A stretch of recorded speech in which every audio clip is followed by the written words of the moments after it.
Welcome back to another Tera Plays Tera video. Today's video we are going to go over Tera Console's 106.01 update. And to start off this video with, I'll be going over the current open and closed dungeons list. That being Bahar, Velik Sanctuary Hard, AAHM being brought up to a 460, RK9 Hard, Lilith's Keep Hard, Red Refuge Hard, RK9 Normal being a gold dungeon, Lilith's Keep, Red Refuge, and Ravenous Gorge being a gold dungeon will all be open. Now, when I mention these dungeons are gold, they are instance matchmaking only dungeons. The dungeons that are closing are Akalas Quarantine, Manglemire, Shadow Sanctuary Hard Mode, Ruinous Manor, Shadow Sanctuary, and the Abyss. The equipment level gap has been modified. The rewards from these dungeons have also been reorganized, and as I mentioned, RK now is going to be like Ravenous Gorge, that you can only instance matchmake it. And if you want to see any specific item level of these dungeons, I will have the patch notes linked in the description like always. Now let's go over some just overall dungeon changes. Velik Sanctuary Hard Mode, all the bosses have had their HP reduced. First and second bosses' HP has been dropped by 35%, while last boss has been dropped by 30%. Also, if all your group dies and you have to teleport out, they have fixed the teleportation issue where you can now teleport to bosses. Gilliglade has also been improved in its reward drops, that they've removed all the useless stuff and have added golden derricks, silver derricks, bravery potions, combat supplies, and stigma shards. Hello, I want to talk about today's video's sponsor, and that is Dubby. Dubby is an amazing company that makes all sorts of stuff, but today I want to talk about their energy drinks mostly. And I gotta say, this flavor right here is the blue raspberry, and it is currently my favorite. I love blue raspberry, and Dubby's done amazing work with it. Now, all you have to do is go to the W's website, buy any energy drink flavor you want, get a tub, you can buy a shaker cup for it as well, or be like me and just use a bottle of water. I take the powder, put a scoop in, shake it up, and you're ready to go. Now, let me tell you a bit about Dubby and their energy drinks. They are amazing tasting. I love how it tastes.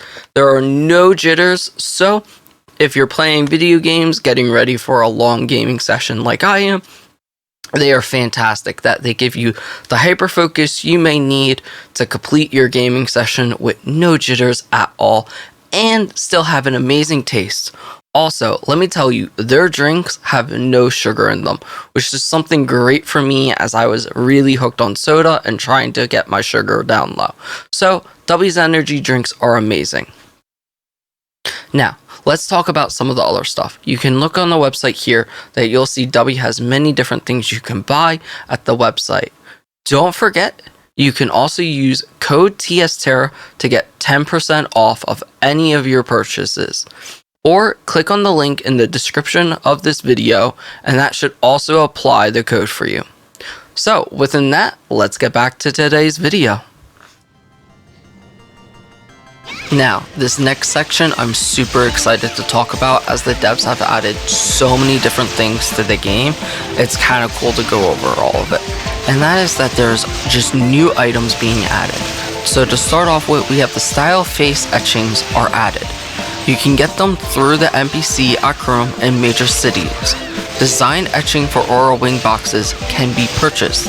The materials would be Ancient Essence, Sacred Crystal, and Twilight Feathers, and you can get these items when you dismantle the etching for Aura Wing or hunting BAMs on Island of Dawn. Through crafting, you can get 3 or 4 designed etching for Aura Wing boxes, and you can get them with the probability of permanent or temporary style face etching, Aura Wings, style face etching, brilliant Aura Wings. Powerful 5 etchings are also being added to the most difficult dungeons. Incomplete etching scrolls are also being added, and you can get these when dismantling Power 4 etchings. You can also exchange the incomplete etching scrolls for Tier 4 etchings. We are also getting an upgrade to our mask, and that is 4 different Bahar Furies masks will be added, and you will get these from the most difficult dungeon in the game. As of right now, that's probably Bahar. Within that, you can dismantle these items and you'll get Scorch God's Essence, and you can exchange Scorch God Essence for another Bahar's Fury Mask. This is the same system basically as when the original Bahar mask came out. The premium specialty store will also have new inventory. That being, you can now get stat changing stone superiors and random 4 etching boxes from this store. The final item changes deal with Dawnfall and Dawnstorm tokens. That being that their list has been changed a bit. They've removed these items from Dawnfall, and that is the lower etching and the plunder glyph boxes. And they've added stuff to the Dawnstorm etching, being you can get Enchanted Fashion item box common, Guardian Legion jewel boxes, and the plunder glyph boxes. They've also reduced the price of plunder glyph from the Dawnstorm exchange from 70 to 35. The next section we're going to go over is class balancing, and 2 classes are getting affected this time, Reapers and Gunners. Reaper's assassination passive will no longer have back attacks, so you guys gotta hit the back of the balls now. They've also changed the skill damage from 200% to now increase crit power by 3. The tooltip will not be updated until the next update. But, so Reapers, we'll see where you sit after this. It looks positive though. Gunners, you guys got a massive buff finally. That is, replenishment now recovers willpower from 200 and went up to 350, and your mana went from 500 to 700. For detonate, they've increased the skill damage by 15%. For willpower, when it hits, it'll give you 200 instead of 120. For bombard, they've increased the damage by 20%. For Arcane Barrage, skill damage increased to 30%. Burst Fire has also had an increase of 30% damage. Targeted Burst Fire has an additional 30% damage. Remote Trigger has another 30% damage. Laser Target, they've reduced the mana requirement from 450 to 300. For Obliteration, they've increased the skill damage by 30%, and they've reduced the mana requirements from 700 down to 350. Now, Island of Dawn has also had some changes that I kind of mentioned earlier, and that is the rewards have been improved, and that is that Ancient Essence, Sacred Crystal, and Twilight Feathers will all drop from BAMs, as well as the enchanted item boxes, common and uncommon. They've also increased the drop probability of these boxes. So, for low tier monsters, you can expect to get Ancient Essence and Enchanted Fashion item boxes common. For middle tier monsters, you can expect to get Sacred Crystals along with your common and uncommon Enchanted Fashion item boxes. And for high monsters, you'll get your Twilight Feathers along with uncommon Enchanted Fashion item boxes. There has also been major changes to the Guardian Legion missions and Bounty Hunters, and that is for your daily Guardian Legion mission rewards, you'll now get Stigma Chest, and you'll get Item XP. All Guardian Legion mission clear rewards will be changed to Legendary tokens. You can also exchange Legendary tokens for Marks of Fate. The amount of Legendary tokens has also been increased, while the Legendary token exchange list will be changed. Guardian Superior reward boxes, which can be acquired through the Guardian of Arborea reputation credit, will be changed, and you can now get Stigma Shards, Jewels, Valkyrie Federation coins. This is different than the Guardian Superior reward box against the old one. They've also reduced the difficulty of crafting Power Mask 1 through 5, along with Purified Mask 5, but within that they've reduced the selling price of the powerful Mask 1. Bounty Hunter missions have also been changed, that being the daily and weekly missions will now reward you with Stigma Chest and Item XP, whilst all Bounty Hunter missions will reward you Bounty Hunter tokens officially, as well as the amount of tokens has gone up with each mission. The Bounty Hunter token exchange list will also be changed, and they've reduced the difficulty of crafting the Shadow Hunter brooch. Now, to actually see these changes, we won't see them until the update's out, and I'll make a further video going over all the new shop changes.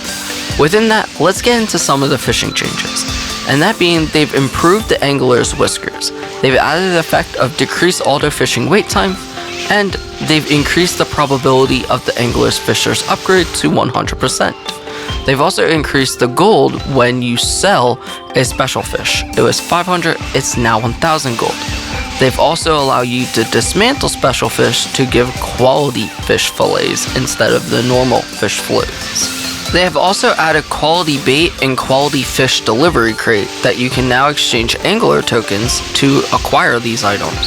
You can sell the quality fish delivery crate through the Federation Resource Management and get 2000 gold.